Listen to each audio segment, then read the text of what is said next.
Episode 24, An Exercise in Fatality, first aired September 15th, 1974. This story was written by Larry Cohen. This is the third and final time we will enjoy his writing ideas for Columbo. Previously, he was involved with the story of Any Old Port in a Storm and Candidate for Crime. And the teleplay was written by Peter S. Fischer, by demand of Peter Falk, because he was very impressed by his writing for Publisher Parrish and A Friend Indeed. Falk was so serious about this that he threatened to quit if his demand wasn't met, and Universal did not call his bluff. Finally, the director today is Bernard Kowalski, another Columbo veteran, as the director of Death Lends a Hand. So everyone in charge of this episode has had experience with Columbo. That's good. The show begins with an overly peppy jingle about weight loss with some Milo Janus guy as we look across the street to a building. It's so nice to have such a clear address number. The street is Ventura Boulevard in Los Angeles, and the building looks totally unchanged today. Even these trees seem to be the originals. Good thing they straightened out the one from 1974. It's tall and upright today. And you want to know some fun trivia? This same angle of the building is shown in Death Lends a Hand. But it isn't an identical scene copy and paste. The cars are all different, but our bent tree is still there. So it could be that they filmed the shot for an extended time and used different portions of it. Anyway, inside the building we have a collection of everyday, average, typical, downtrodden American husbands working out their muscles as that goofy song continues to play over the speakers. This is their motivational music to work out. Can you imagine this on loop and working out? The scene switches to a secretary typing on an IBM Selectric typewriter. The Selectric was a revolutionary design released in 1961 that replaced the type bars and carriage with a spherical head full of characters that moved along the typed line, eliminating jamming. It was pretty much the most successful electric typewriter in history. This is the best thing that's happened to typing since electricity. The IBM Selectric typewriter. Instead of type bars, there's an ingenious printing element that dances across the paper at incredible speed, faster even than the eye can see. Now watch in slow motion as it turns, tilts, and prints. This tiny printing element is also interchangeable. Simply remove one type style, choose another from several distinctive typefaces, and click it into place. Takes only 5 seconds, and you're ready to start typing again. Someday all typewriters will work like the IBM Selectric. But why wait? The phone rings, and we are sure to focus on the action of Miss Secretary recording the conversation. Mr. Janus' office? Hi, Jess, buddy. Did I catch him in? You did, but he's on the other line. When he gets off, have him call me at the Chatsworth place. Is this guy behind him okay? Right. Oh, look, it's the books. Yes, the ones from Mind Over Mayhem and Swan Song. I see we have again covered up a piece of the spine like in Mayhem. I'm questioning the Greekiness of it all, and I am instead wondering if it has something to do with framing. Scene change to a man on the phone with our favorite fiddly fig from A Stitch in Crime, Swan Song, and A Friend Indeed. Actually, it's shorter. So this must be the one from Publisher Parrish. The phone call is some vague thing about raising prices and depositing money into his New York account. When he hangs up, the secretary pages him. Mr. Castle called, Mr. Janus. He's at the Chatsworth Spa. He'd like you to call him right away. Call him back for me, will you? And Jessica, don't record this one. So, this is Milo Janus, played by Robert Conrad, born March 1st, 1935 in Chicago, Illinois. He was in every episode of Black Sheep Squadron, The Wild Wild West, starring alongside a previous Columbo murderer, Ross Martin, and almost every episode of Hawaiian Eye. And fun trivia that means nothing in the end, because they aren't related, but Robert Conrad's full name is Conrad Robert Norton Falk. Just what have they been saying about me? Why, you know, the usual small talk. You're a murderer. And I better get this out of the way early for any new viewers. Please feel free to list your favorite media starring each actor we discuss today. I cannot mention everything, and I love reading recommendations. Moving on to Milo heading over to the Chatsworth Spa in a pretty 1966 red Rolls-Royce Silver Shadow. So here we are in the spa. Looks like your workout attire can either be in blue sweatpants and a blue sweatshirt or your underwear. Don't be getting all crazy on me, suggesting you wear those 1970s gym shorty shorts with the matching tube socks. It's either blue sweatpants or underwear, and that's final. Oh, by the way, there's Mike Lally. Starting out season 4 strong and fit. Hi, Mr. Janus. Hey, Charlie, how's it going? Not bad. Say, you're looking good. Well, this Janus guy seems nice. Anyway, we know Mike Lally from Lady in Waiting, Short Fuse, Blueprint for Murder, Etude in Black, Requiem for a Falling Star, Stitch in Crime, Double Shock, Any Old Port in a Storm, Candidate for Crime, Double Exposure, Publisher Parish, Mind Over Mayhem, Swan Song, and A Friend Indeed. The guy exercising next to Mike is Tim Wallace, born December 20th, 1911 in New York. Another background fella found in Citizen Kane, The Poseidon Adventure, and The Towering Inferno. And now we know the Upside Down Man seems to be okay. He's still in the office? He's got files all over the place. You want me in there with him? No, I think it's better if I talk to him alone. Talking is not going to help. We'll see. What is that giant white gumdrop on the wall? Buddy Castle is played by Pat Harrington Jr., born August 13th, 1929 in New York City. He did a lot of television work, both in voice acting and live action, but is likely most remembered for starring in all 209 episodes of One Day at a Time. He even did some writing for that show. And I give her all the love that she can handle, but I have so much more love that I just have to spread it around. Well, go spread it on the lawn. Hello, Gene. Milo, you're a thief. Now, what kind of a greeting is that? This is what's bothering me. An invoice from the Green Eagle Gym Equipment Corporation. $2,650. When he gets up to do the smallest amount of anger pacing, you can see the tape on the floor where he is to stop. I like finding those. I didn't really notice them when I first started working on these reviews, though. Gene explains he can buy the exact same stuff at a discount house half the retail price. But not the same quality. Gene is like, yeah, whatever.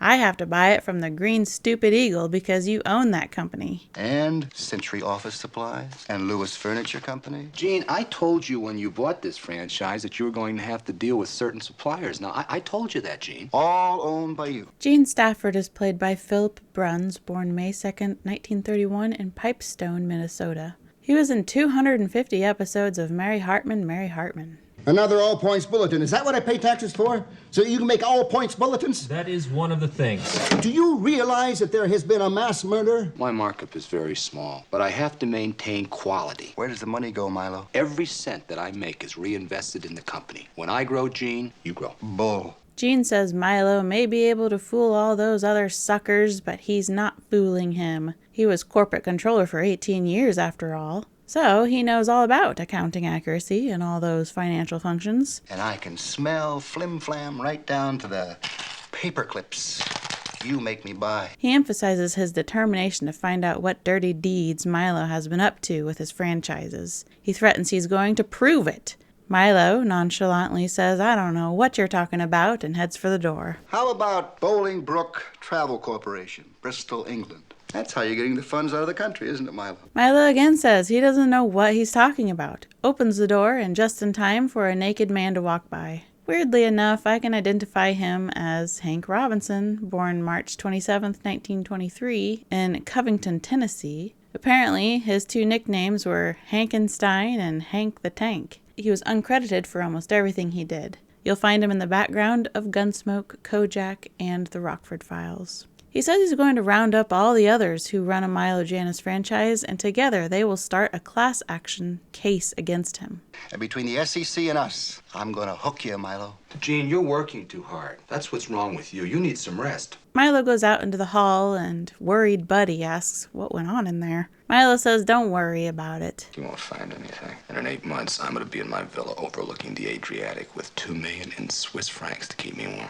He tells Buddy to relax and that he worries too much. Milo says to show how much Gene bothers him, how about we throw a little party at my house tonight? Charlie's got us a horror film, X-rated and uncut. Whoa. Well, now wait a minute. He called Mike Lally Charlie. Hi, Mr. Janus. Hey, Charlie, how's it going? Not bad. So Mike Lally's the one getting this X-rated uncut horror film? Charlie's got us a horror film. Next, he enters another office area filled with some healthy-looking houseplants. These are called dumb canes. Seems kind of mean, but they're actually called that because if you decided you were hungry enough to take a bite, the sap from the plant burns your mouth and throat, which leads to numbness or even temporary paralysis of your vocal cords, making you dumb. Not intellectually, but vocally. unable to speak. And all the dangling leaves are pothos plants. Oh, let's move on from the plants. He walks up to the secretary from earlier and asks why she hasn't gone home yet. I didn't know if you'd still be needing me, sir. You usually call if I can go. He says he didn't call because he wanted to know if she would be available to join a little get-together he's having at his place, and she says yes, she's available at 6:30. Good. I have to go and see Howard Parker around 7:30. I don't know how long that's going to take, so I think it would be a good idea if you filled in for me until I get there. I think I can handle that. Good. And then they have some kind of a long kiss in an odd position. Well, let's meet the secretary. Jessica Conroy, played by Gretchen Corbett, born August 13th, 1945 in Portland, Oregon. You'll find her again and again in the Rockford Files, 33 times to be exact. Oh, well,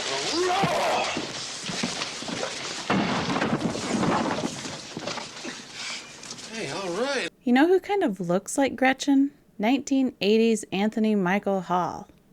Or maybe he doesn't. I'm probably alone in this. And I'm not 100% sure, but by the dialogue and facial reactions after this kiss, I think it's the first time he has kissed her. There's one thing that bothers me about you. What's that? You're a little unsure of yourself. I'm very unsure, but I'm encouraged by your response. Key? It's in the mailbox by the door. He says he wants her to be at the house by 8:30. How's 8:15? I don't know why she said that all flirty, because he's not gonna be there anyway. He just told her to fill in till he gets to the house. Then some devious music begins to play as he looks through the recorded phone conversations for... Hi, Jessica. Gene Stafford. Can I speak to him? Time to start cutting and splicing. The music for this episode was composed by Dick de Benedictis, the superstar Columbo composer by now. Now we are at his home office, where he is listening to his handiwork. Hi, Jessica. Gene Stafford. Can I speak to him? Well, hey, look what's behind Milo. It's our favorite giant horse statue from Blueprint for Murder, Requiem for a Falling Star, Any Old Port in a Storm, and Swan Song. Then he goes over to the phone in the living room and works on unscrewing a screw as the scene fades into him arriving to the back service entrance of the health spa. He walks into Gene's office and shuts the door, where we catch him eating crab ragoons and cookies for dessert after his 5 boxes of Chinese food. Hello, Gene. I thought I would stop by and try and help you answer some of those questions. Well, I'm doing just fine without your help. Thank you very much. Gene figures this is a great opportunity to rub some more threats into Milo's face. He says a week ago all he had were little bits and pieces of information, but nothing really damaging. But now it's starting to all fit together. It still adds up to grand larceny. Come Monday morning, this neat little world of yours is going to come crushing down on your skull. Grand larceny, also known as grand theft, is the crime of stealing someone else's very valuable property. For example, a car, high-dollar jewelry, firearms, or even simply just a bunch of cash. Stuff will kill you, Gene. Oh, I'm afraid not. I plan to live for a long, long time. I'm afraid not. Getting a little hasty there, Milo. You cannot be strangling people with a pot of hot coffee in their hand. So Gene hustles out of the room, and Milo soon follows after holding his coffee burn for a second. And here comes Gene. Except, wait, that's not Gene. Well, it is Gene, but it's not Philip Bruns, the actor for Gene. Today, we have a stunt double that I can actually identify. This is Bob Herron, born September 23, 1924 in Lomita, California. Bob was a regular stunt double in the Wild Wild West TV series for both Ross Martin and Robert Conrad. Anyway, Janus, which really is Robert doing his own stunt here, comes sprinting up behind Gene and grabs him as they start to wrestle with each other. Good cinematography showing the shadows struggling. Janus gets Gene spun around and strangles him with a piece of metal conduit or something and shoves him to the ground. He grabs what must be dead Gene now and drags him across the floor and into the brown carpeted workout area. Nothing more homey than carpet in every single room. Then Janus enters the carpeted locker room to open Gene's locker and get his special blue workout clothes. We take a moment to notice the burn on Janus's hand from the coffee, and then fade to Janus tying Gene's shoes. How precious to have his name printed on his shoes so nobody would steal them. Well, next, Janus grabs a curl bar and places it hanging off of Gene's neck. And it looks like we're all set. This was a simple and believable enough setup. Milo shows up at his house and shakes hands and explains why he's late. But you know that creep Parker? The automobile dealer. Yeah, well, he said he wanted to talk to me about opening a store, so I drove all across this town, and the creep is closed. Can you imagine? That's what creeps do. Jessica asks Janus if he's thirsty, and he squeezes up next to her and pulls her close as he says he wants orange juice for some vitamin C. And then he kisses her because he can do that now. He goes to the office to flip a switch, and down from the ceiling comes a big screen. How fancy. He must be a real movie buff to invest in this screen and his very own movie projector. It is a Graflex 16 General Precision 16mm film projector, and you'll notice in the episode the Graflex name has black electrical tape covering it. As we have seen the prop guys do so many times in previous episodes, they call this greeking, which is one method of product displacement. Yes, the opposite of product placement. I know I've explained this once before, but we're starting a new season. The reason for greeking is to avoid paying licensing fees by removing or covering trademarked names and products, but still using them in visual media. Janus turns on the movie and peeks out to make sure it looks all right. Yeah, it looks all right, but it also looks like this is the middle of the film. No opening credits or anything. He closes the door and gets his special tape recorder and rings up the phone in the other room, where we see line 2 light up. Jessica picks up the phone and answers loudly. Hello? Hi, Jessica. Gene Stafford. Can I speak to him? Why does that recording sound so different than the one from earlier? Hi, Jessica. Gene Stafford, can I speak to him? Hi, Jessica. Gene Stafford. Can I speak to him? Why couldn't they just use the original recording? Oh, yes, Mr. Stafford. Just a second. Who is it? Gene Stafford. Thank you. He drinks his vitamin C-filled orange juice and visits with the ghost of Gene over the phone. Hello, Gene. Where are you? Still at the gym. Don't you know what time it is? This X-rated, uncut film we are watching is Frankenstein Meets the Wolfman from 1943. The moment happening here is when Dr. Frank Mannering is about to bring the monster to full power. The original sound is replaced with music. This is literally the final 5 minutes of the film, and Janus talks on the phone through the whole thing. We're having a party. Of course you're invited. Change clothes and come on over. We'll be going till dawn. This has to be the worst movie night I've ever seen. Okay, suit yourself. Are you alone? Well, take it easy. Don't do anything too strenuous. I don't want you to pass out. Bye. Then Janus continues to talk over the finale of their special film to share what Gene is up to. He's been working in the office all day. You know what he's doing now? He's working out in the gym. Oh, he's a walking testimonial for the Milo Janus health program. With his gut, are you kidding? Well, that laughter sounds extra villainous. There's like an echo in there, as if he's laughing in his evil lair. I'm able to identify that naked blurry guy earlier, but I can't identify these two women and the man with the jokes. It's strange, I know, and it frustrates me. Alrighty, it's the next morning, and we now have a crime scene to investigate. Here comes Columbo with a paper bag, and there's another man in his underwear. I guess the place is still open to work out despite the dead man in the weight room. Morning. Morning, Lieutenant. Well, it happened last night. The place was closed. He decided to work out alone. Now, let me have my coffee first. This man, dressed as a used car salesman, is named Sergeant Ricketts, played by Raymond O'Keefe, born October 15th, 1940. He was in 9 to 5 and a few episodes of The Rockford Files. The photographer behind him is Manuel de Pena from The Most Dangerous Match and Double Exposure. What is this underwear man doing, loitering around here, trying to have a look at a dead body? Look at him. Vultures. He needs to get out of here. How is this building not closed off to the public right now? Then in the background, Gary Wright passes by. We know Gary so far from Dead Weight, A Stitch in Crime, The Most Dangerous Match, and Any Old Port in a Storm. You know, before coffee, I'm up. I'm walking around, but I'm not awake. Sure, Lieutenant. So the paper bag is just for holding his thermos of coffee. And somebody please help me identify this next man that looks like it took all of his courage to deliver his line. Hey, Lieutenant, telephone call for you.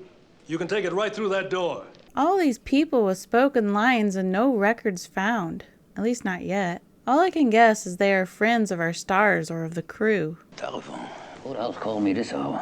So Columbo walks through the door. The policeman said he could take his call, but it's an open gym area, so he has to ask the janitor, where's the phone? There's a call for me. Where can I take it? Well, there's a phone in Stafford's office. And Columbo has to walk down a hallway of offices and then turn to enter Gene Stafford's office. What in the world conveniently closed telephone was this police officer referring to? You can take it right through that door. Columbo takes his call on line 1. Hello. What are you doing up? You know what time it is? Does anybody have the time? 6:30. It's 6:30.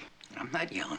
Clearly, Columbo is talking to his wife, and Peter Falk very convincingly sounds like he's speaking to someone. He does a really good job in this scene. She called to let Columbo know a bunch of family members are coming over for dinner tonight, and she doesn't know what to cook because so-and-so is on a diet. It's ridiculous. I got an idea. I'll bring something back. Chinese, okay? Look, I gotta go back to work. I'm gonna hang up. You can keep talking, but I'm gonna hang up. And you can see he just loves her, because instead of hanging up on her with a scowl, he hangs up with a smile and a chuckle. Quite a sweet and funny scene delivered by Peter, all by himself. Then he goes to look in the trash and notices how many empty boxes of Chinese takeouts are in there, which jump-starts his investigatory suspicions. He turns around and notices the coffee stain on the carpet. Then the next scene, he is observing scuff marks on the floor. Excuse me, no, I was just looking at these marks on the floor. This floor's recently waxed, isn't it? You're damn right. I'm the custodian, Murphy. Murphy is played by Jude Faris, who we remember from Candidate for Crime. I think when I wrote my Candidate for Crime script, I just completely spelled his name incorrectly, switched around some E's and S's because I called him Jude Farsi, but it's Jude Faris. What kind of marks are these? They're heel marks, Lieutenant. You cops don't care how hard a guy has to work, do you? Columbo apologizes and asks what time he waxed the floor last night. Right after closing, 6 o'clock. Columbo wants to know if anyone else walked on this floor after he waxed it. Nobody except you guys and maybe Mr. Stafford. He was working in his office last night when I left. Only it wasn't him because he was wearing sneakers, like you're supposed to. And now Columbo wants to look at Murphy's shoes. Yeah, at the bottom of your shoes. Shoes? Thank you very much. Columbo goes to the weight room where the majority of the cops are working and asks Sergeant Ricketts to show him the bottom of his shoes. Black. Yeah, sure, they're black. Anybody here have brown soles or brown heels? I like this scene where everybody pauses and looks down at their shoes because they're not sure what color their heels are. There's Michael Grayson from Dagger of the Mind, The Most Dangerous Match, Any Old Port in a Storm, and A Friend Indeed. Anyway, none of the bewildered cops have brown heels, so Columbo wants to know if Gene Stafford had a locker. We arrive at his locker and find that it is locked. It's locked. How come it's locked? I like how instantly Columbo finds a pencil when he uses it for anything other than writing. If you just pay attention while watching this episode, how many times he needs a pencil, it's a lot. Anyway, Murph has a master key. Be careful, don't touch anything. I want to dust these footprints. Columbo reaches in and takes out Gene's shoe. Brown heel. They're brown, all right. And he taps his print onto the heel. Columbo goes over to the coroner to get a little insight on how Gene died. He says he was probably exercising with that barbell that slipped, came crashing down on his neck, and crushed his windpipe. But who knows? Maybe he died of a coronary first. Maybe it was poison. He sent out for some Chinese food last night.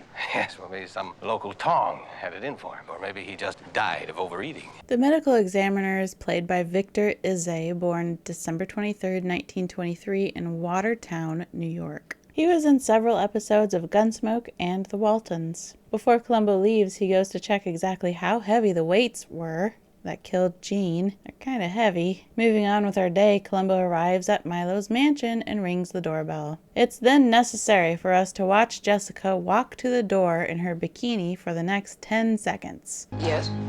I'm looking for,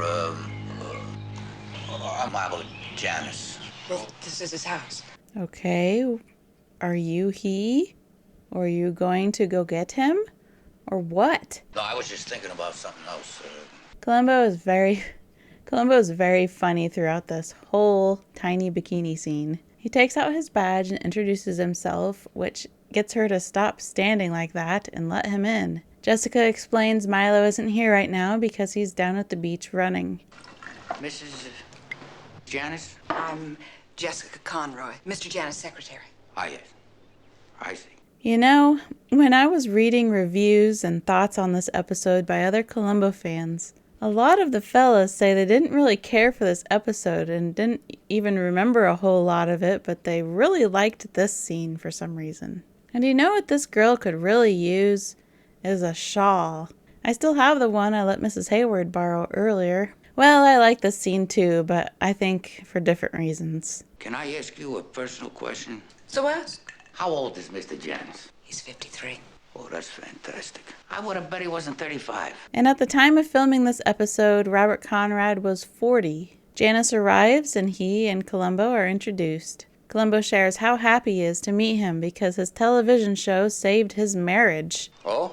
My wife. Always a very happy woman. Last summer, she suddenly started getting depressed. Started to think she was getting too fat. But our main emphasis is on reducing. I see. This would be a terrific thing for my wife to see. You know, she's got a little problem in that area. Well, we'll put her on the list. When she's depressed, that's bad because all she wants to do is eat. Lasagna, rigatoni. And the more she ate, the fatter she got. Boy, Janus is smart. Columbo continues to explain his wife's story about how she started getting involved every day in the exercises from his television show. Now she's thin again. Well, she was never exactly thin. But I wouldn't let her because I happen to like a woman that... Well, that's something else. It's so funny to me how Columbo says all this. Robert Conrad even had to wipe away his smile during the perfect delivery of that line. I happen to like a woman that... Well, that's something else. And now we know Mrs. Columbo is a woman of substance, I guess you could say. Columbo goes on to say his wife forgot to be depressed and didn't eat so much. The things that she's been buying, I wouldn't eat much of that either. Soybeans, the wheat germ. See, I happen to like a bowl of chili. I like a rare steak now and then. Finally, Janus interrupts Columbo, asking what it is he wanted. Columbo's like, oh, yeah, well, I've got some bad news. I believe you knew a Mr. Eugene Stafford. No? Yes, sir, I'm afraid he's dead. Oh, no. Gene dead. Milo asks how he died, and Columbo explains the whole barbell crushing his windpipe thing. Milo says he warned him not to work out alone and not to do anything too strenuous. You spoke to him last night? Yeah, he called me last night from the gym around, what time was it, Jessica? A little after 9, I think.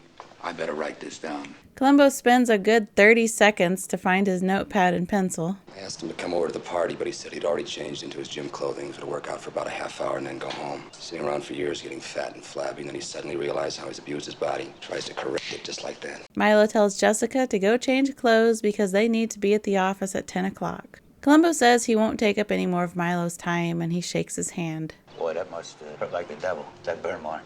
I accidentally put my hand under the hot water this morning while I was shaving. Yeah, the last time that happened to me, I spilled some hot coffee on myself. And Columbo leaves. Next, we are visiting Gene Stafford's wife, and we quickly learn they have been separated for many months. Last September, when our son Robbie went off to school, it was the first time that Gene and I had been alone together in 18 years, and we found that we didn't really have a lot to say to each other. Well, that happens. They both sit down, and she asks what she can do for Columbo. Do you know of anybody that your husband had problems with? Personal problems or business problems? I mean, between Milo, Janus, and me, he didn't have anything but problems. Columbo particularly wants to know what kind of problems he and Milo Janus had. Business. I mean, he was just very upset by the way business was going. Ruth Stafford is played by Colin Wilcox Paxton, born 1935 in Cincinnati, Ohio. She is in the films To Kill a Mockingbird, Jaws 2, and Marie, and a few episodes of The Defenders and Christie. I got something to say.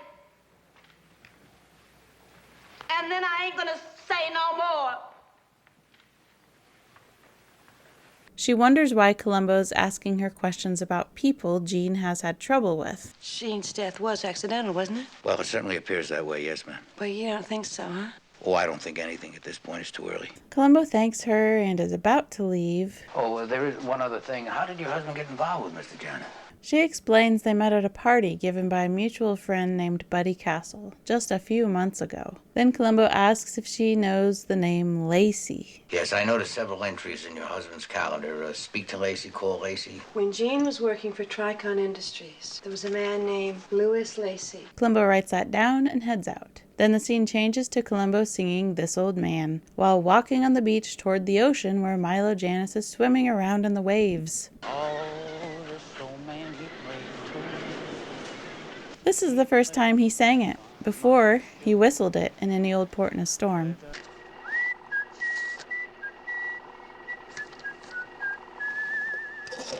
Mr. Janus, I stopped by your place. Your housekeeper told me you're down here swimming. 20 minutes a day. You ought to try it, Columbo. No, I'm afraid not, sir. I can't swim. I don't even like a deep tub. Oh, Columbo. He's got these hang-ups on certain things, doesn't he? Lieutenant, are you afraid of flying? Well, it's not one of my favorite pastimes. It's a great release for me, being up here, Lieutenant. All alone, totally free. Don't worry. This tram is absolutely safe. Designed to last.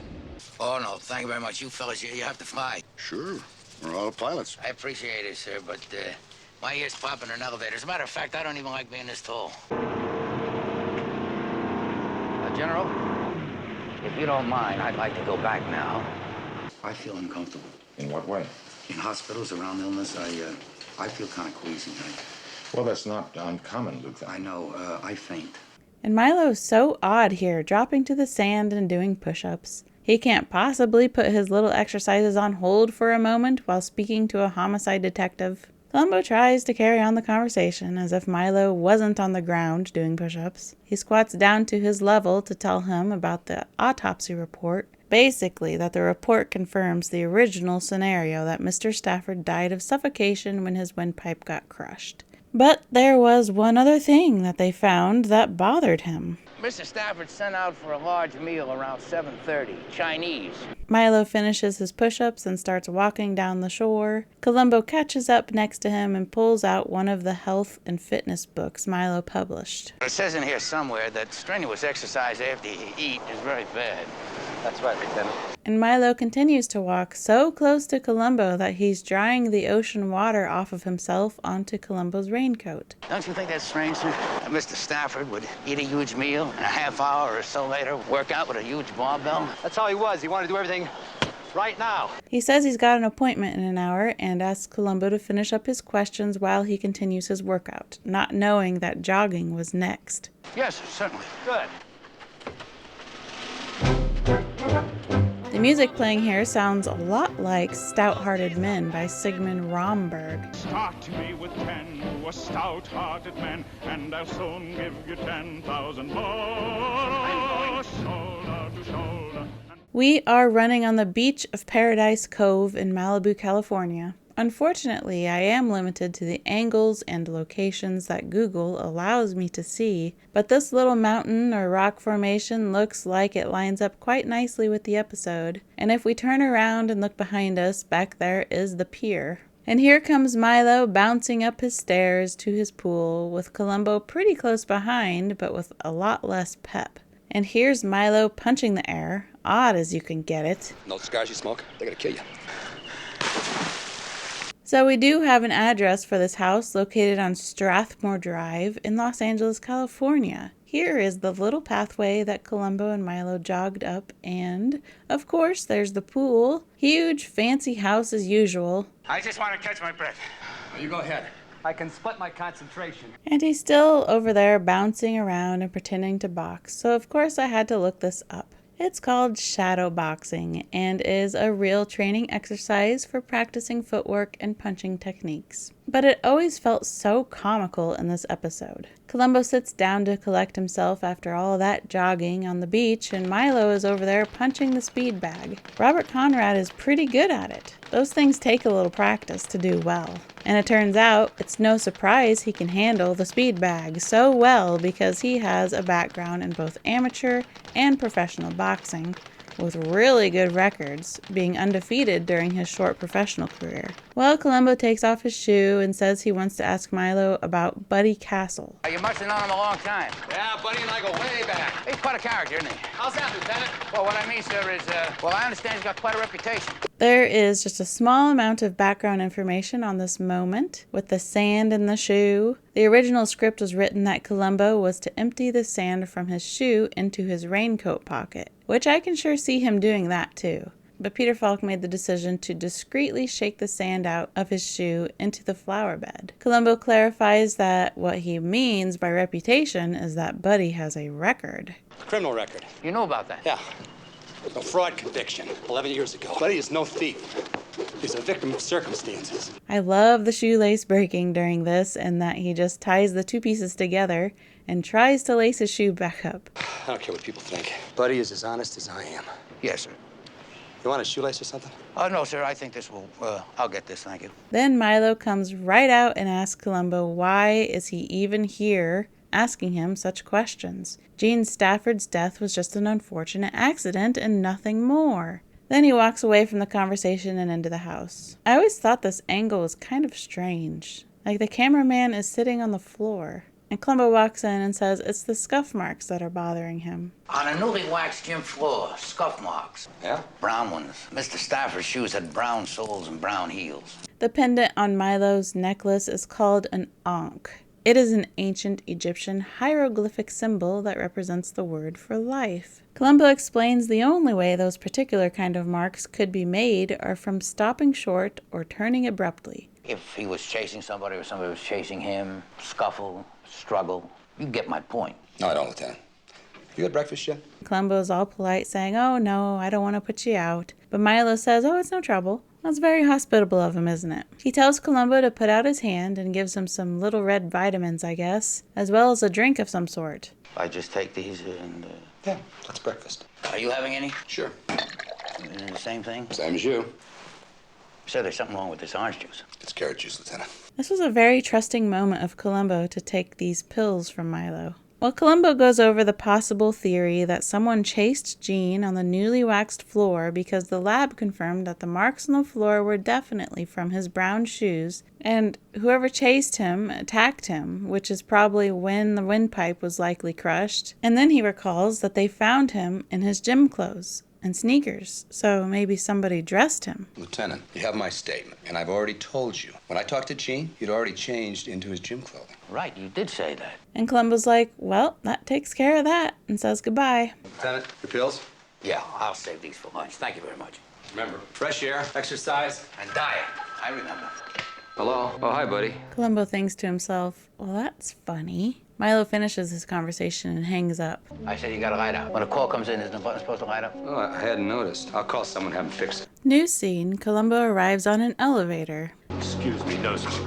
What is not lit? In the ashtray, please. Is it all right if I just hold it? Company policy, no smoking on the premises. The security guard throwing his weight around is played by Ed McCready, born February 17th, 1930 in Philadelphia, Pennsylvania. He was in a few episodes of Hondo, Star Trek, and Gunsmoke. So Columbo, clearly annoyed, complies and leaves his unlit cigar that he wasn't smoking in the ashtray. By the way, throughout this entire scene coming up, this lady that exited the elevator and this lady getting on the elevator will be walking back and forth again and again in the background, and they will keep taking off and putting on their coat when they pass behind Columbo. There are also two men that will continually walk back and forth behind Columbo, sometimes with one of the ladies and sometimes alone. Of course, this is an economical way to make it appear that there are more people in the scene than there actually are. He goes up to the counter introducing himself and asking if she can help him locate Mr. Louis Lacey. What departments? I don't know. Within 1 moment. She does a little bit of typing in the computer terminal and then busies herself with other people and paper. Columbo figures she must have just put his request on the back burner, so he speaks up. I'm a little pressed for time, so when you get done with that machine, I'd appreciate it if you took care of my request. Our EVS is preparing you a hardcover copy to your coded request. Oh, that is my request? Yes, sir. So Columbo taps his fingers on the desk and looks around kinda antsy. This tricon lady is played by Ann Coleman. There's really not very much information on her, but you can watch out for her in one episode of The Rockford Files, Kojak, and Law and Order. So we continue to hear the machine typing away, and Columbo tries to remain patient, but is baffled by how long this is taking. This lovely printing computer terminal is an IBM 2741, introduced in 1965. The typewriter portion is again a Selectric, like the one from the beginning of the episode, but this one is built into its own little standalone desk. Within the desk are all the electronics and wiring necessary to communicate with the IBM Administrative Terminal System. This is how we could get some text-based access to the computer's processing processing and storage. Interestingly, this model was twice as fast as its predecessor. But for us and our I want it now mindset, this is a painfully slow machine. Did you notice the little piece of black tape covering the name IBM? And Columbo continues to wait on this machine. You think we could just do it on the phone? Oh, I'm sorry, sir. Phone call would be much too complicated. Those discs in the background that spin sometimes are magnetic tapes of information storage that holds all the Louis Lacey information we're printing out today. What was this, Mr. Lacey? Was he the president here? No, it must have been very important because of... Forget it. So, Peter Falk was the one who altered and extended the Tricon Industries computer printout scene. It was originally written simply as, Columbo watches in fascination as the machine starts to type out a resume as we see computer reels spinning in the background. Well, Peter thought back to Blueprint for Murder when he was able to pad out some time with Columbo waiting in line, frustrated about how slow things were moving. So he adopted some of that and transformed this scene into 3 minutes of impatient pacing, shifting about, and asking the lady clerk a question here and there. I think it's over. Thank you. I love that he says, I think it's over, rather than I think it's done or finished. She hands him the long Lacey resume and says he is a GH84. What, ma'am? He's been terminated. You mean he doesn't work here anymore? That's what I said. He asks if there is a home phone number where he can contact this Lacey guy, and she directs him to the beautiful full-spectrum Tricon Delta 214 printout we waited so patiently for. Oh, thank you very much. Columbo heads over to the payphone to get a hold of Louis Lacey. Hello, this is Louis Lacey. Yeah, Mr. Lacey, this is Lieutenant Columbo. The reason I'm calling... I'm away from my desk now, but expect to be back shortly. This is a recording device. Would you care to leave a message? Oh, these modern idiotic devices. This is Lieutenant Columbo. You can reach me at the main precinct. The telephone number there is... You can look that up. Thank you very much. Columbo hangs up and silly music plays to confirm to us it is funny. I already thought it was pretty funny. I don't like getting prompted about thinking something is funny. Using silly music as the laugh track. I never liked laugh tracks either. I guess what I'm trying to say is things are funnier when you're not told to laugh at it. It feels like it insults our sense of humor's intelligence. Well, anyway, Columbo enters the elevator and then exits the elevator because he forgot something, but is trying to be nonchalant about it, then heads back to the elevator, but swipes his cigar before the door closes. Did you notice the elevator isn't real? If you look closely at the floor, there should be a little gap and some door tracks, but it's just black tape and a continuous floor. We love our black tape.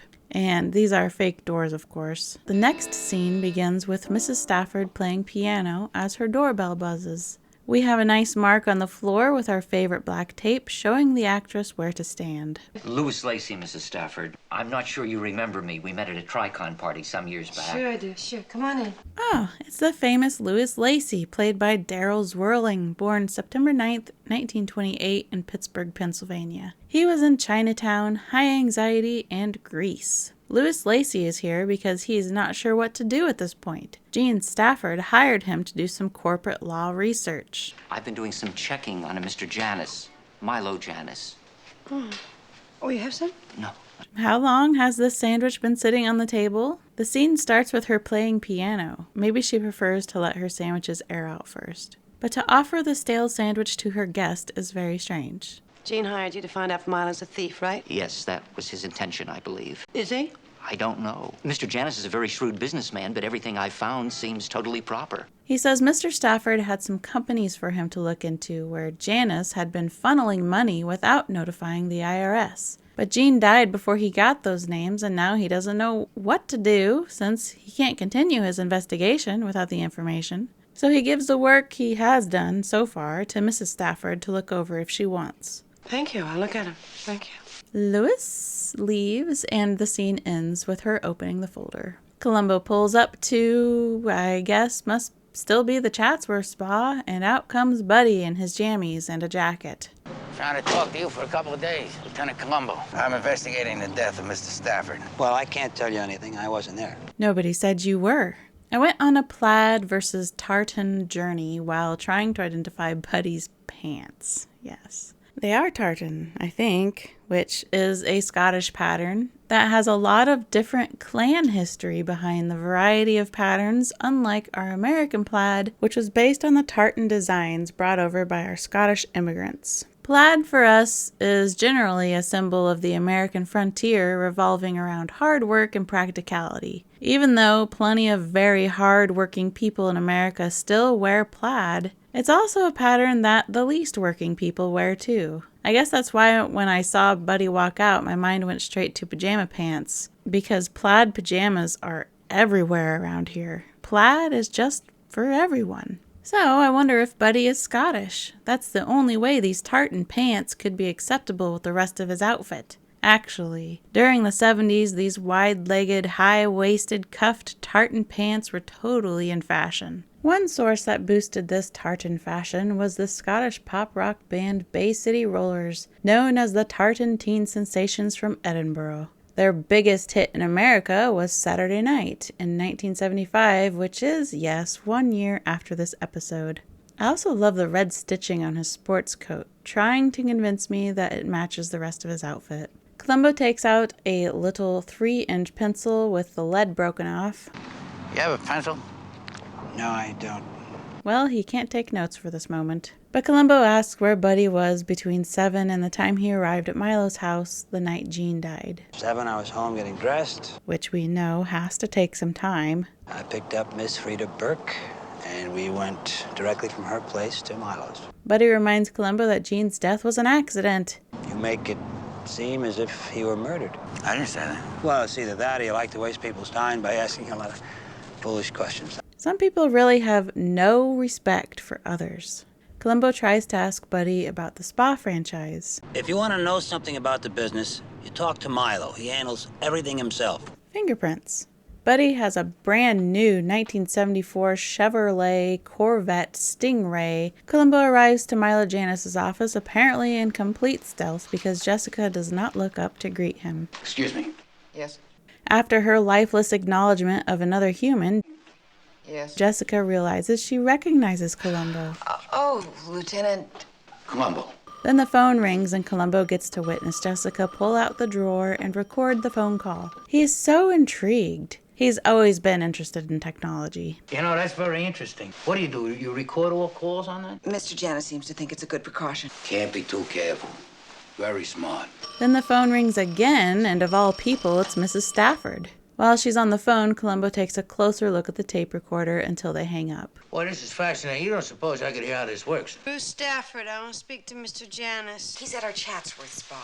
Well, why wasn't I told? Who gave him that right? The phone call ends abruptly with Mrs. Stafford hanging up on Jessica, and Columbo has an observation. That reminds me of my sister-in-law. Does she always sound like that? You know, a little smashed? She says, well, I rarely speak to her. I mostly spoke with Mr. Stafford. And Columbo figures that must mean they have a lot of recordings of his voice. And Jessica says, well, yes, Lieutenant, we do. Columbo decides he's going to head over to the Chatsworth spa because he wanted to speak to Milo. Oh, one more thing. The night that Mr. Stafford died, you went over to Mr. Janus's house. What time was that? Around 8:15. He wants to confirm that Milo Janus was not there when she arrived, and she said, yes, that's right. He had to go see a prospective buyer. He didn't get back to the house until a little after 9. And that's when Mr. Stafford called? More or less. She says Mr. Janus came home and went into the study to start the film projector. That's when Mr. Stafford called? Yes.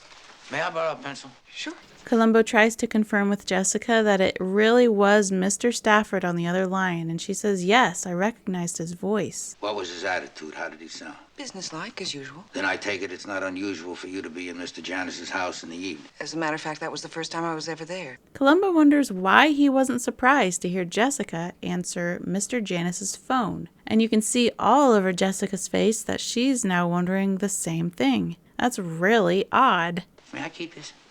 Sure. Then Columbo asks if she remembered which line the call came in on, and she says she doesn't remember. But then Columbo has a question that helps her remember. Did the light under the button light up? Yes. As a matter of fact, Lieutenant, it was the second line, 6902. Thank you very much, ma'am. You've been very helpful. And Columbo leaves, but instead of the scene changing to the Chatsworth Spa like we might have expected, we're at a seafood restaurant with Milo, Janus, and Ruth Stafford. Would you like some more? No, I want to keep a clear head. Ruth says to Milo, "You are moving in on Jean's spa and taking it over already." And Milo explains it's just temporary till he can find a buyer for her. Suppose I don't want a buyer. Suppose I want to run the business myself. You don't have any experience. I could learn. I could get a good accountant, someone who understood the books. But you might not approve of that. She brings up the fact that Jean was working on the books when he died. Then she gets specific about a few companies that we know she learned about through the documents given to her by Louis Lacey. Let me ask you something about the MJ manufacturers. That broken down pill factory where you manufacture health food and then sell it for 6 times the cost. Milo's like, "Now look, Ruth." And she says, "Okay, I won't ask you about that." So she picks a different company. The Green Eagle manufacturers, where you manufacture Milo, Janus, gym equipment. Damn it, Ruth. I have to maintain quality. Profits. He tries to say the same thing to Ruth as he did to Jean, that he invests money back into the franchise. When I grow, you grow. I don't think so. Jean didn't think so. Milo's face gets a little darker, and he tells her that what Jean thought and what he could prove were 2 different things. He suggests she lets it be. He will sell her franchise, and she can live comfortable for the rest of her life. But if she keeps making accusations, then the value of her investments are going to plummet. A threat. No, not a threat. Just sound advice. You don't know anything about the business world. The real business world, and for that matter, neither did your husband. He explains that what he does is very tough, but he does it well and is very successful, and nobody is going to spoil it for him. No, understand? Have some wine. Actually, it's very good. Relax. Later we'll go over to my place.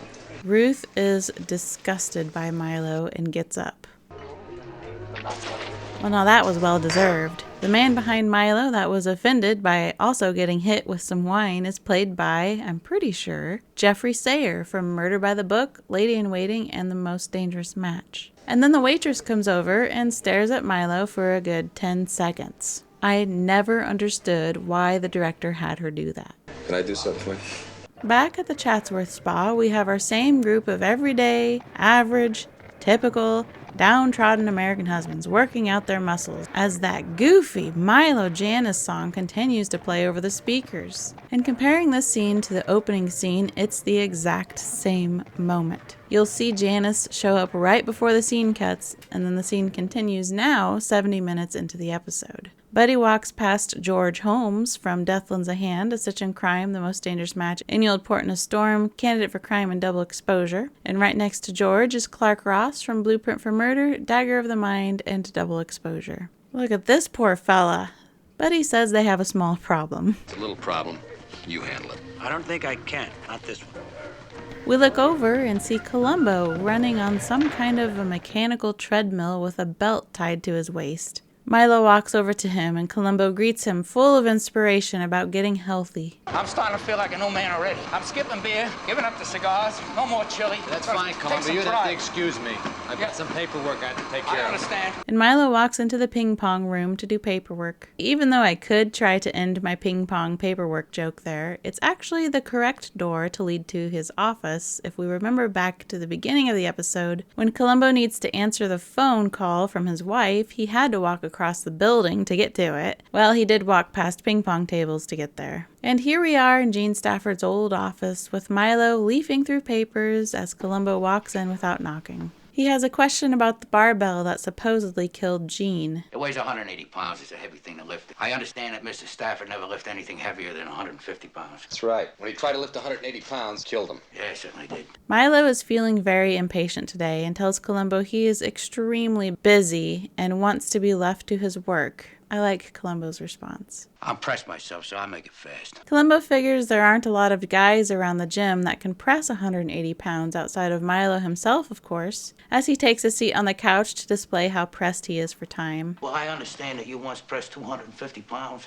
Would you please get to the point? So Columbo reiterates what he had brought up at breakfast that one day about the possibility that the barbell didn't kill Mr. Stafford, but that maybe someone choked him and then maybe staged it to look like an accident, and whoever did it had to have been strong enough to lift up a 180-pound barbell and place it on Stafford's neck. Are you accusing me because I once pressed 250 pounds? Oh, no, I wasn't accusing anybody. No, let me explain. I'm trying to figure out how many people around here are capable of lifting 180 pounds. Milo says he can assure him there are at least a dozen men out there in the gym that could lift 180 pounds. But Columbo's like, well, there's also the shoes.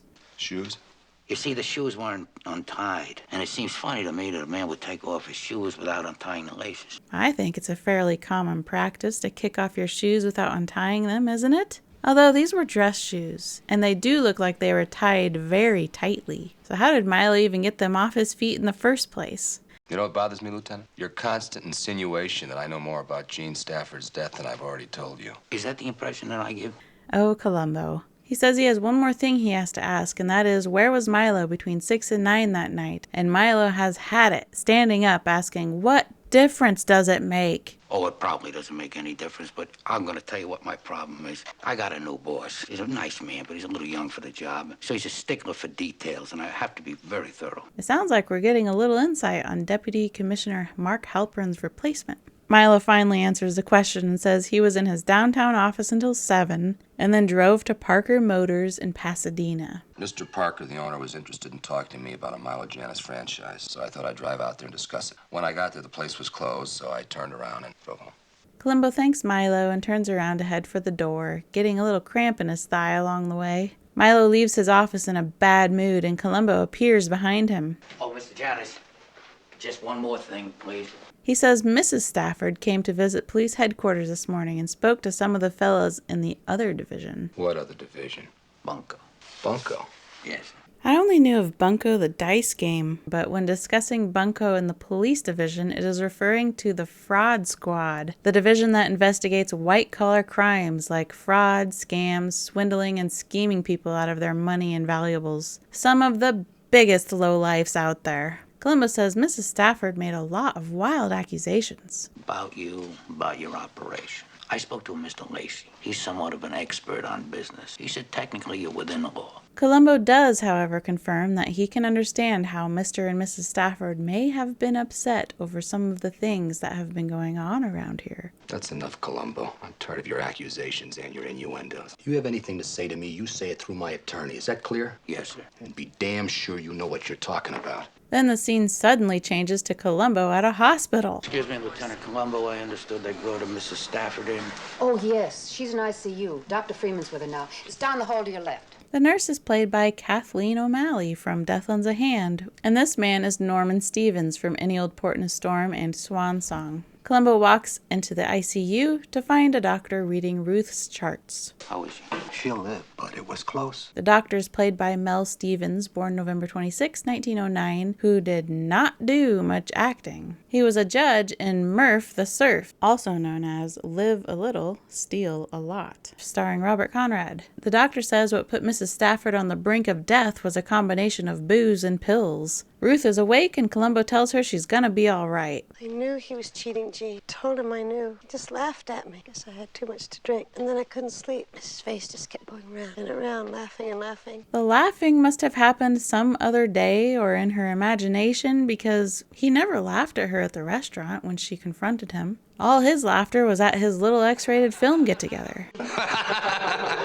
Columbo tells her to get some rest, and he heads to the waiting room. How is she? They won't tell me a thing. What do you care? What's that supposed to mean? You don't care whether she lives or dies. As a matter of fact, she's drinking because of you, because she thinks you're responsible for the death of her husband. You want to know something? So do I. Well, she was drinking way before she knew anything about Milo's scheming. And you also can't blame an outside source for someone else's decision to drink. And also, why is Milo even here? How did he know Ruth was in the hospital so quickly? Surely he's not on her emergency call list. I checked your alibi for the time before you got to the house. It doesn't wash. I was at Parker Motors. You said they were closed when you got there. The fact is they've been open every night until 9 o'clock for the past month. Well, this information brings up a little deleted scene where Columbo goes to check out Janus's alibi with the car dealership guy. Columbo shows up at the luxury car showroom to question the gentleman. There are two clean, high-class, uppity salesmen that notice Columbo getting out of his rough old Peugeot. One asks the other, "You think he's really a customer?" And the other responds with, "I don't know. That car."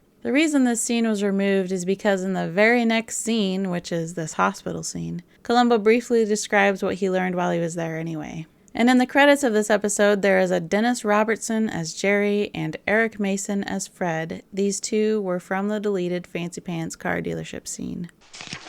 Got a match? Good thing Mickey Golden was here to give Columbo a match for his cigar in the hospital waiting area. We actually saw him earlier at Tricon in the background, but this was the better moment to mention him. He's been with us since Suitable for Framing, Lady in Waiting, The Most Crucial Game, Requiem for a Falling Star, The Most Dangerous Match, Double Shock, Candidate for Crime, Double Exposure, Mind Over Mayhem, and A Friend Indeed. Your health program didn't last very long, did it? Long enough. He is done pretending with Milo. Hospitals really put Columbo's emotions on edge, don't they? I believe you killed Sharon Martin, and I believe you're trying to kill Dr. Heidemann. Lieutenant Columbo, you're remarkable. He's sick of these people who are supposed to be promoting health and wellness for others, but in the same breath end up killing those in their way. Does that signature say Sam Franklin? You know something, Columbo? You're a devious man. That's what they tell me. Milo changes his story a little bit by saying when he drove to Parker Motors, Parker's car was gone, so he assumed he left for the day, and since he has only ever given verbal statements, Columbo must have misunderstood what he said. I don't care what visions you see when you look at your cigar ashes because I'm innocent. Now, you can huff and puff on that rotten cigar until next July and you'll never prove otherwise. If you are smart, I won't be seeing you again. Milo gets up and leaves, and we see the three other people in the waiting room looking at each other without a word. This man is Tony Reagan, previously from Requiem for a Falling Star and Mind Over Mayhem. I wish I could identify the Doris Day doppelganger, but I can't. And now that we can see a more full view of that painting back there, this is definitely an authentic Sam Franklin piece. We saw it at his art show and Suitable for Framing. Columbo also gets up to leave and passes by a mother having trouble tying Johnny's shoe. Stand still, Johnny. Hey, this is the same hospital from both A Stitching Crime and The Most Dangerous Match. Those elevators keep giving it away. Columbo has a closer look at the shoe tying business, and music is playing for us to know Columbo has realized something new. Back to the Milo Janus headquarters. Good morning, Mr. Janus. Morning, Susan. That's Susan Jacoby. She is also passing by in the Rockford files. Milo sees that Jessica is not here, and then he checks the clock. That reads 9:30. Clearly she's late. He enters his office, takes a hit of his carrot juice, and the phone rings. Yes. Milo, what are you trying to do to me? I just got a batch of invoices from Green Eagle, and I gotta tell you, prices.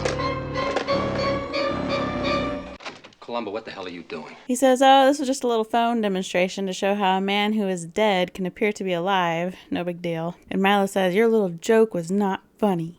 Wasn't meant to be funny, sir. Milo asks what gives him the right to do this, and Columbo takes out a warrant.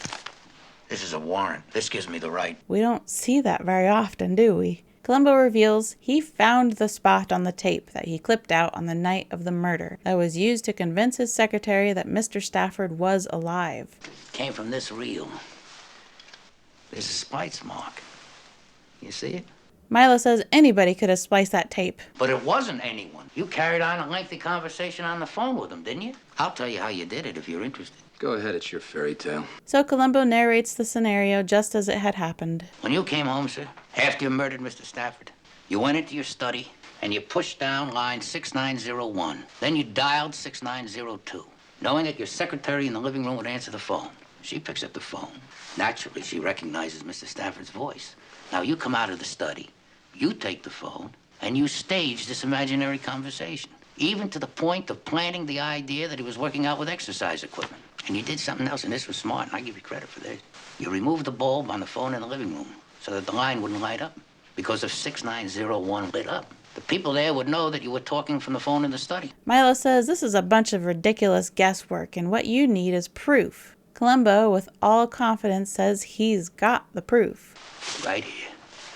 What Columbo has is Milo's sworn statement regarding the telephone conversation he claimed to have had with Gene Stafford. He already changed into his gym clothes. He said he was going to work out for about a half an hour and then go home. Is that what he said? Yes. That's impossible, Mr. Janus. Then Columbo puts his foot on the desk to share how he ties his shoes. I tie my shoes like most right-handed people. I make my first loop. It's on the same side as my big toe. And then he starts digging in that paper bag he brought. Well, that's my lunch. That doesn't mean nothing. This is an old sneaker of mine.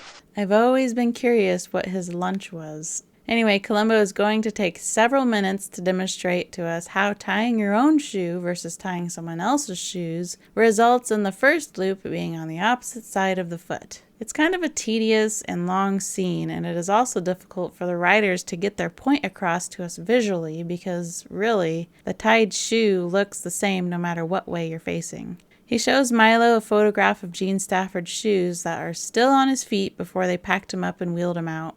You'll notice that the first loop, which you can always identify, it's the top loop. The first loop is on the side of the little toe. Then he takes out one of Mr. Stafford's dress shoes that was in his gym locker. He points out again that when he ties his own shoe, the first loop is on the side of the big toe, and it's the same case when Mr. Stafford tied his own laces. So we learn Mr. Stafford ties his shoes like a right-handed person, according to Columbo. I tie my shoes like most right-handed people.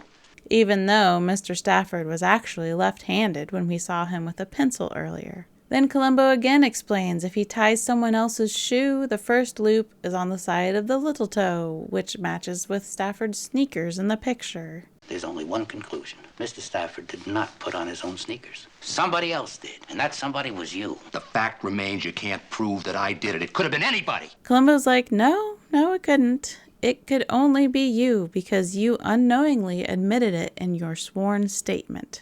Mr. Stafford was last seen around 7:30 wearing his business clothes. And the next morning he's found dead in his gym clothes. But what about what that janitor guy, Murphy, said when you asked him if anybody else had been on the floor after it was waxed? Nobody except you guys and maybe Mr. Stafford. He was working in his office last night when I left.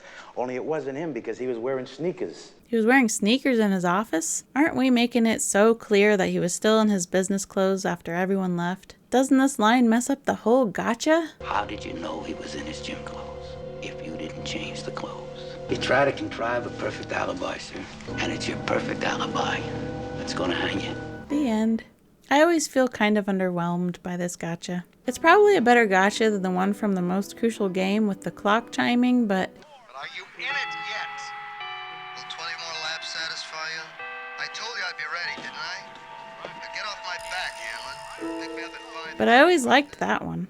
I think this one just has too much explanation, and what I'm supposed to be seeing I can't really see very well, so I'm just taking Columbo's word for it, even though he is showing me over and over again with these first loops over toes. It does seem like that phone call thing would have played some kind of role in the gotcha, because there was no call at all. I know the bulb was brought up, so that was good. Wait a minute. Actually, that was great. That should have been the final gotcha, don't you think? That may have been the biggest piece of evidence. By the word of the secretary, she picked up on line 2. And the fact that Gene Stafford had no reaction to her answering the phone at Milo's and the tape splicing, that, to me, was way harder evidence than the shoelace business. But that's just me. You let me know what you think about it. Something disappointing to me that will be happening for quite a while now is the end credits no longer show screenshots from the episode. Now, all the way through season 6, I believe, we will see an oval-shaped photo of Columbo smiling, and this photo is faded on top of a dramatic background of an orange, cloudy sky reflecting in water and the silhouette of a man in the distance with a flashlight. Now, how often do we see Columbo with a flashlight? Who is that even supposed to be? What does this background have to do with Columbo? You know, I love it when any media, like movies, TV shows, video games, show screenshots from the content at the end because it's like looking back at a quick visual summary, refreshing your memory on what you just experienced. I think that should be standard, but it's actually kind of rare. I also love it when different media decides to put bloopers in the end credits. Yes, I am one of those people who likes to watch all the end credits. If you didn't already figure, that might be the case. Now that the 4th season has arrived, so has the boost in Peter Falk's salary at $132,000 per episode. Adjusting that to $2,087,000 in 2025. Per episode, I said. Columbo was the most expensive show on television at the time and for future years to come, causing Universal executives to sweat. Not only was Peter's pay increasing, but so were the number of days it took to finish filming an episode. And time is money, as they say. Peter Falk continually gained more and more control of the show. He was basically an uncredited producer, you could say. Peter S. Fischer is quoted saying, "Falk wouldn't let anyone violate that character, Columbo, and he understood the character better than anyone. Falk became the guardian of the show, and a good one. He could become too whimsical. We tried to stay away from shtick, but as he gained more control, Peter became the conscience of the show. Remember, Peter was the one continuing thread throughout the run of the show." When discussing fewer episodes per season, Falk says, "The fewer you make, the better they are." Well, that's really a matter of opinion, especially if you think back to season 1 and compare it to some of the seasons coming up in the future. And we also know Peter really just wanted to continue pursuing his movie career. Here is a really long quote from Robert Conrad about appearing on Columbo. "I was thrilled with it. I wasn't thrilled with being cast as 53 when I was 40. There's one great memory I have working on the show. Peter Falk, as you know, is a very meticulous actor. I can't speak for that style, although I am a great admirer of it. Well, my character was supposed to be drinking a particular juice because he was a health addict, and Columbo was supposed to just taste what I was drinking. Well, it started to create an uncomfortable acidity in my stomach. So I said, 'Now we have something that looks just like the juice, Peter. I'm up to here with this juice.' He just said, 'Well, I'm not.' His method, whatever it was to use the real juice, so I was stuck drinking something I had had more than enough of." Continuing our murderer's heights, Robert Conrad stood 5 foot 8 inches. Interestingly, Columbo fans are split on if they put this episode in their top 10 or in their bottom 10.